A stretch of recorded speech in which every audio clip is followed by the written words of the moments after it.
profite sur cette même occasion de souhaiter un très bon carême justement à nos fidèles amis chrétiens qui vont démarrer dans quelques aujourd'hui justement leur jeûne. ñu leen di ñaanal bu baax encore une fois. Alors donc installez-vous confortablement, on va démarrer dans quelques instants waxtaan wi suñu ay ponk li si nar a gën a fës bokk na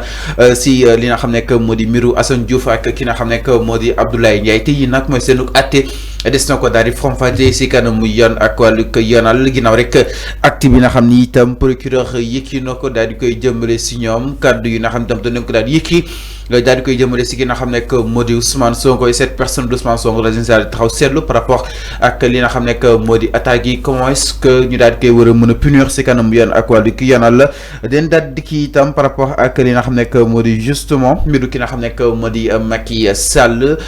kaddu yi nga xam ne itam Moustapha Ndiaye ak Seex yëkkati na ko gis ngeen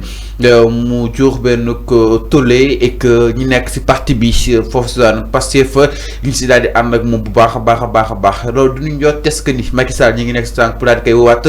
jamono ji nga xam ni itam ñi ngi wax double dossier. Maître Doudou Ndoye rebondir na exactement dossier ki nga xam ne que moo di Farba Ngom ginnaaw son emprisonnement moom ki nga xam ne que moo di Maître Doudou Ndoye yëkkati na li nga xam ne que moo di ay kaddu si boobu de dossier encore une fois jàpp ni dossier bi da nga ko daal di faussé dès son entame des ko daal di yaatal den daal di kii itam si ki nga xam ne que moo di Aminata Touré mu daal di jëbbal benn citation directe ki nga xam ne que moo di Thierno Alassane Sall den daal dikk si kaddu yi nga xam ne itam moom Thierno Alassane Sall yëkkati woon na ko daal di koy jëmale si ki nga xam ne que moo di Aminata Touré ba tax mu daal di koy li nga xam ne que moo di dóor benn ko citation directe mais da nga koy daal di dooree à fond suñu li nga xam ne que moo di waxtaan na si mbiru ki nga xam ne que moo di Farba Ngom exactement vous l'avez sans doute entendu ki nga xam ne que moo di Maître Doudou Ndoye mu daal di relance waat boobu de li nga xam ne que moo di mbir encore une fois mi ngi jàpp ni dossier bi ki nga xam ne que moo di Farba Ngom suñuy xool la dañoo war a respecter ak yelleefam te itam su demee ba daal di war a mën a joxe garantie boo xam ni itam dafay daal di justifier que ni même su nekkee moo def sax yoon ak wala yoon mën na ko récupérer si moom vu que le président Bassirou Diomaye Diakhar Faye moo woowoon exactement sénégalais yi jëm si wàllug delloo wala kon yoole koo xam ni itam dafa daal di def en tout cas ñoom si boobu de circuit leen daal di nekk doon sax jàpp nañ defuñu waaye benn garantie lay doon rek pour ki nga xam ne que mu di Farba daal di war a mën a poursuivre exactement ses activités moom Tahirou Sarr et compagnie exactement alors Alpham naka na daal di jàngatee gi nga xam ne que moo di Maître Doudou Ndoye bi nga xam ni itam mi qualifié ce dossier tout sauf la réduction des comptes parce que jàpp na ne su nekkoon la réduction des comptes rek la cet agent aurait été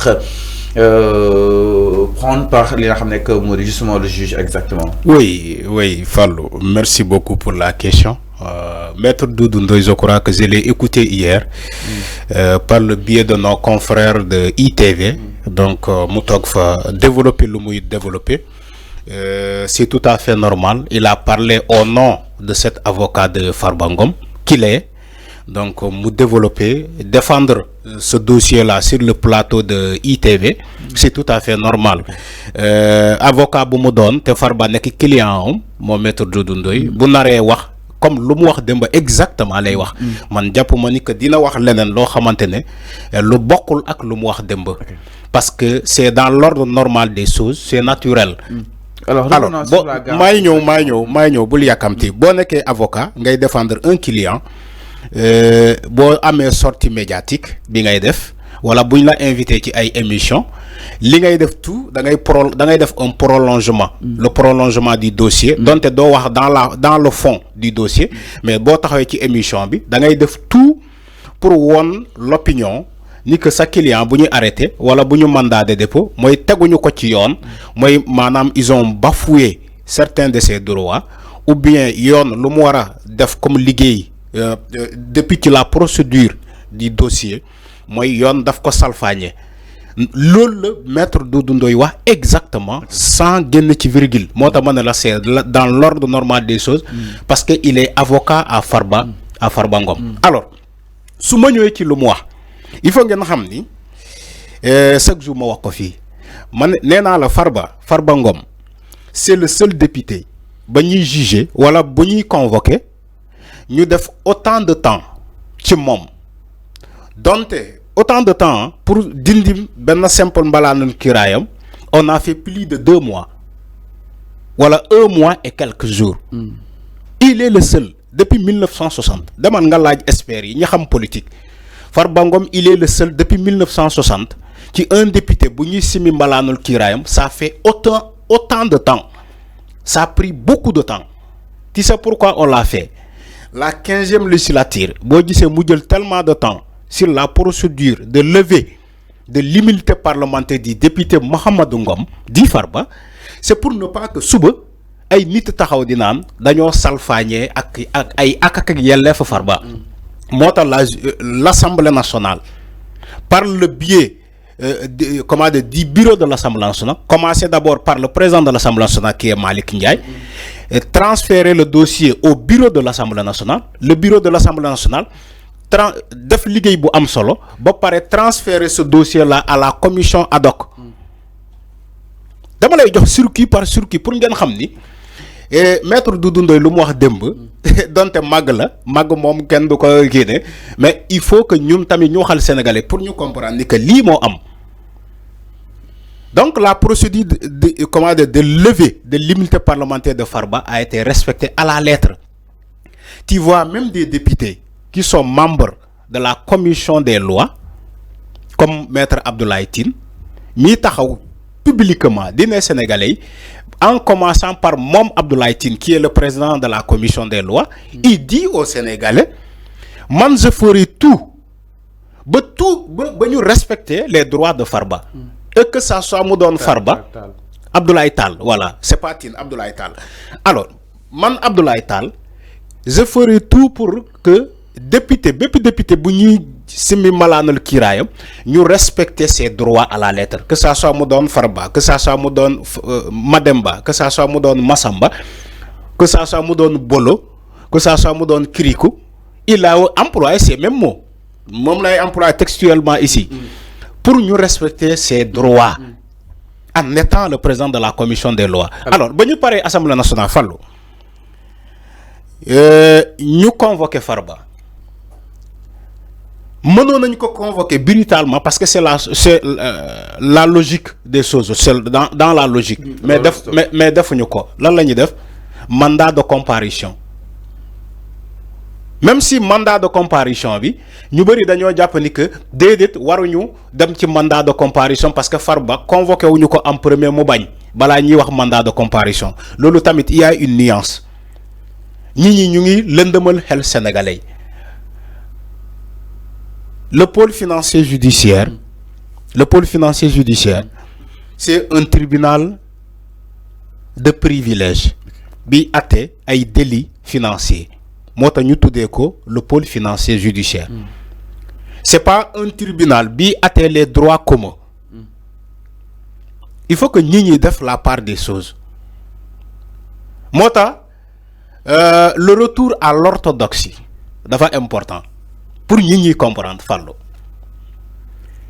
ces deux juridictions là bokkuñu. Le pôle financier ay délits financiers lay atte kese. Les autres juridictions de droit commun ñoom tamit dañoo am seen doxalin,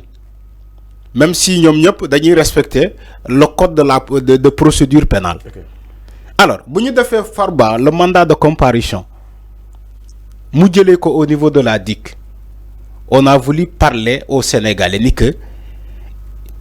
justice bi dafa am beneen xarm kanam bu bees muy ban Farba kilifa la. Farba bu mu nekkee kilifa duñu jox convocation un huissier de justice mu ñaabar yi dem jox ko ni déedéet duñu def dañ koy convoquer au niveau de la DIC avec le respect mu ñëw ñu jox ko le mandat de comparution ne ko bu talaata nga dem wuy ji. Non, il y avait un choix. Farba avait fait le choix de venir. Oui. Parce que nee na ko ñun lox war kon. Exactement mu mën a day ñëw. Exactement. Oui. Donc Arfan foofu aussi. loolu lay wax amalgamé foofu. Non dama ne. Farba avait le droit mu yónni keneen mu ñëw mais dafa jël temps moom mu ñëwal boppam jël mandat de comparution bi mais loolu wax naa ko les gens l'ont reconnu. Alors bu ñu paree loolu Farba dem wuy ji au niveau du pôle financier judiciaire suite à un rapport de la CENTIF la cellule nationale de traitement des informations financières. yaa ngi dégg wax ji donc cellule nationale boobu moo ko topp ci njëlbeen bi def rapport ci moom ci rapport bi dafa am ñaari dossier moom Farba ñaari dossier lañ ko toppee wax naa ko fii ci benn émission gars yi na ma déedéet yoo xamoo man bi may yëg ni que Farba ñaari dossier lañ ko toppee te boobu sama source moo ma ko jox wax naa la ko fi ba un jour nga ne ma kon yow wax nga dëgg alors et Farba ñaari dossier lañ ko toppee et Tahirou Sarr ñaari dossier lañ ko toppee Farba ci voilà muy 4 dossiers alors Farba bu mu demee keroog la première convocation bi ñu présenté ko les 2 dossiers avocats yi ils étaient pas au courant ni que Farba 2 dossiers lañ ko toppee Sentif Deke dafa énumérer dossier numéro 41 pour Mohamedou Ngom et dossier numéro 52 ou 51 pour Farba les dossiers sont numérotés par la Sentif. Alors avocat Farba yi ba ñu demee ba ñu présenter les 2 dossiers mais dañu ne non ñun on est au courant d'un seul dossier donc comme ñaari dossier moo am may leen ñu dem préparer xool càmbar xam lan moo nekk ci dossier bi Fallou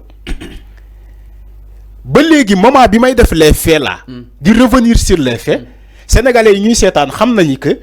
la justice a respecté les droits de Farba nañ ko wax te dee loolu boo ko waxee du la wàññi dara alors avocat Farba yi ñaan njëkk pour ñu may leen ñu dem defarwaat ñu defaru justice ne leen prenez autant de temps que vous voulez je vous donne 15 jours dem leen léegi ku ñu respecté wul ses droits yow dama lay wax benn affaire pour nga xam ko gis nga Sentif bu xasee ba def rapport procureur dafa ne le parquet financier xamala la wax waa ji bu ñëwee nañ ko téye nañ ko mandat de dépôt direct. Est-ce qu'il y a eu des wax yi normalement Farba devait être mandat de dépôt depuis la première convocation parce que rapport Sentif loolu la wax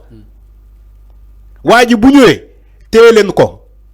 bu leen ko bàyyi mu dem